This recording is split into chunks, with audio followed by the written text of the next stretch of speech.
नमस्कार, स्वागत है आपका आरपीडी न्यूज़ में। बांसवाड़ा जिले की गढ़ी विधानसभा क्षेत्र के अंतर्गत पालोदा से कांग्रेस पार्टी के जिला परिषद सदस्य देवेंद्र त्रिवेदी ने आरपीडी न्यूज़ में खास मुलाकात के दौरान लोकसभा चुनावों को लेकर कहा कि मंत्री महेंद्रजीत सिंह मालवीय के नेतृत्व में डूंगरपुर बांसवाड़ा सीट इस बार कांग्रेस की झोली में जाएगी। जनता भारतीय जनता पार्टी से ऊब चुकी है, इसलिए अब की बार जनता ने मानस बना लिया है और निश्चित है कि केंद्र में कांग्रेस की सरकार बनेगी। श्री त्रिवेदी ने मीडिया रिपोर्ट में क्षेत्र के अन्य कई मुद्दों पर चर्चा की। वीडियो देखने से पहले चैनल को सब्सक्राइब कर बेल आइकन प्रेस कर लें ताकि बांसवाड़ा जिले की तमाम बड़ी खबरों का नोटिफिकेशन आपको मिलता रहे। नमस्कार साथियों, मैं बिरबल कड़वा आरपीडी न्यूज से और आज हम पहुंचे हैं देवेंद्र जी त्रिवेदी, वर्तमान जिला परिषद से प्रदेश महासचिव। मैं आपको बता दूं कि लोकसभा चुनाव नजदीक आते जा रहे हैं। ऐसी स्थिति में वर्तमान में कांग्रेस की स्थिति के बारे में आपको बता देना चाहूंगा कि महेंद्रजीत सिंह मालवीय का नाम प्रमुखता से आ रहा है। वहीं कार्यकर्ता है, उनमें भी कहीं न कहीं जोश और क्रोश दिखाई दे रहा है। वर्तमान में हमारे साथ देवेंद्र जी त्रिवेदी हैं, उनसे जानने की कोशिश करते हैं कि लोकसभा चुनाव की तैयारी किस प्रकार चल रही है और आगे की क्या रणनीति है। तो करते हैं बात। त्रिवेदी जी नमस्कार। नमस्कार, धन्यवाद जी। तो यह बताइए कि वर्तमान में आप जिला परिषद सदस्य हैं। अगर अपने बांसवाड़ा जिले की बात करें तो विधानसभा चुनाव के अंदर कहीं की बढ़त ली है, हालांकि सरकार नहीं बना पाए। इसको लेकर सबसे पहले क्या कहना चाहिए? जैसे बांसवाड़ा में हम बात करें, जो राजस्थान में सरकार थी, माननीय मालवीय साहब को जो मंत्रालय मिला, भले लेट मिला, लेकिन जो जर्जर व्यवस्था माई की कैनालों की थी, हरदेव जी जोशी के बाद इतना बड़ा मंत्रालय मालवीय साहब को मिला। निश्चित रूप से बहुत बढ़िया काम पूरे जिले में हुए हैं और विशेषकर गढ़ी विधानसभा क्षेत्र और पंचायत समिति गढ़ी, जो शुरू से एक विकासशील पंचायत समिति रही, यहाँ जिसने भी नेतृत्व किया, यहाँ का नेतृत्व कभी कमजोर नहीं रहा और मालवीय साहब के प्रयास से काफी कुछ बजट गढ़ी में सबसे ज्यादा आया, क्योंकि सबसे ज्यादा सिंचित क्षेत्र जिले में गढ़ी क्षेत्र में है। जी। रेगुलर अगर गढ़ी विधानसभा की बात करें तो यहाँ रेगुलर दूसरी बार भाजपा से कैलाश जी चुने गए हैं विधायक के रूप में। तो कहीं न कहीं आपको लगता नहीं यहाँ कांग्रेस बैकफुट पे? बैकफुट जैसी स्थिति कोई नहीं है। पिछली बार हम 15,000 से हारे, 25,000 से हारे थे चुनाव।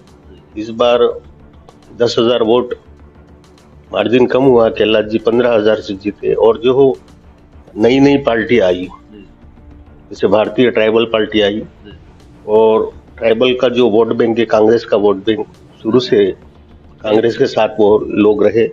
इस बार भारतीय ट्राइबल पार्टी ने जो वोट 40,000 से ऊपर लिया, कहीं न कहीं ये कांग्रेस को नुकसान तो होता है। तो अब की बार क्या स्थिति, क्योंकि आप तो पूर्व में आपके परिवार से उप जिला प्रमुख भी रहे हैं, काफी राजनीतिक अनुभव रहे हैं देवेंद्र जी आपका। अब क्या मनसा है लोकसभा चुनाव को लेकर? लोकसभा चल रही चुनाव में हर एक ब्लॉक कांग्रेस कमेटी में अभी वर्तमान में मीटिंगें चल रही और सबने सर्वसम्मति से एक ही नाम का प्रस्ताव माननीय पूर्व मंत्री मालवीय जी, जो लंबे समय से राजनीति में है और 36 कौमों को साथ लेके चलते हैं। उनके घर पे कोई भी गया, किसी भी विचारधारा का आदमी, उनका विरोधी भी उनके घर पहुंचा हो तो उन्होंने काम किए, सबको साथ लेके चलते हैं। और निश्चित रूप से बांसवाड़ा डूंगरपुर में भले सीटें बांसवाड़ा में 4 आई, डूंगरपुर में 1 ही सीट कांग्रेस की आई, लेकिन कांग्रेस का वोट प्रतिशत है वर्तमान में इस लोकसभा क्षेत्र में ज्यादा है। अगर मालवीय जी जैसे दबंग नेता को कांग्रेस पार्टी प्रत्याशी बनाती है, यही भावना बांसवाड़ा जिले के प्रत्येक कार्यकर्ता की है और सब कार्यकर्ता एकजुट होकर मालवीय जी को भारी लीड से जिताने का प्रयास करें। कहीं न कहीं अगर भाजपा की बात करें तो ज्यादातर हमने, जैसे बीजेपी के जो मुख्य कार्यकर्ता या संगठन की बात करें, उनसे बात की तो उन्होंने कहा कि हमें तो ज्यादा प्रचार करने की आवश्यकता नहीं है, क्योंकि मोदी के नाम पे वोट मिलेंगे। नहीं, मोदी के नाम से ही वो वोट मांगते हैं। अब भी जो चल रहा है राजस्थान में, अशोक जी गहलोत साहब की जो राजस्थान में सरकार रही और जो आम जन के लिए हुई, उन्होंने जो योजना बनाई पूरे भारत में, क्या विश्व में भी उसकी तारीफ हुई।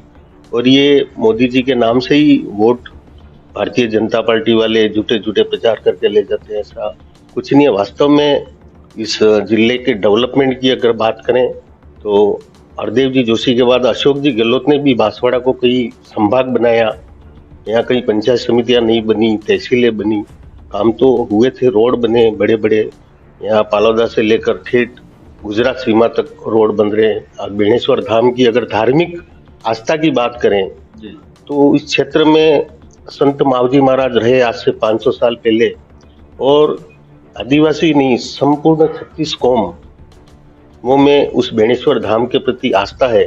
और बेणेश्वर धाम के लिए विकास बोर्ड अशोक जी गहलोत की सरकार ने बनाया और दो बड़े बड़े ब्रिज बने, 100 करोड़ का और पैकेज, एक मास्टर प्लान से उसका काम होगा। आने वाले समय में बेणेश्वर धाम एक प्रयागराज और महाकाल मंदिर, उज्जैन ऐसे बड़े बड़े जो हैं धार्मिक स्थल, उसी तर्ज पर यह बेणेश्वर धाम का भी विकास होगा। ये शुरुआत माननीय मालवीय जी ने की थी।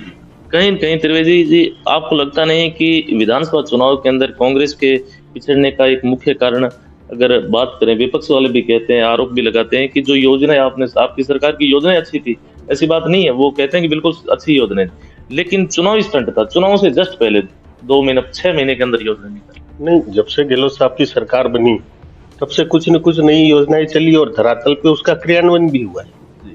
कैंप लगाए थे, कैंप में सारे अधिकारी आए, कर्मचारी भी आए, अपने जनप्रतिनिधि भी आए थे और उसका लाभ आम जनता को दिया। तो जीत के प्रति कितना आश्वस्त? लोकसभा चुनाव में निश्चित रूप से अगर मालवीय जी को टिकट मिलता है तो जीत निश्चित है। तो यह थी हमारी विशेष मुलाकात देवेंद्र जी त्रिवेदी, प्रदेश महासचिव और वर्तमान जिला परिषद से पालोदा, जिनका कहना है कि हम जीत के प्रति 100% आश्वस्त है, क्योंकि हमारी सरकार ने यहाँ काम कराया और काम के आधार पे हमें जो नतीजा है वो देखने को मिलेगा। साथ ही कमेंट करके बताना कि अब डूंगरपुर बांसवाड़ा संसदीय क्षेत्र है, उसके अंदर प्लस पॉइंट किसका रहेगा। धन्यवाद सर, समय दिया बहुत बहुत धन्यवाद। धन्यवाद साहब।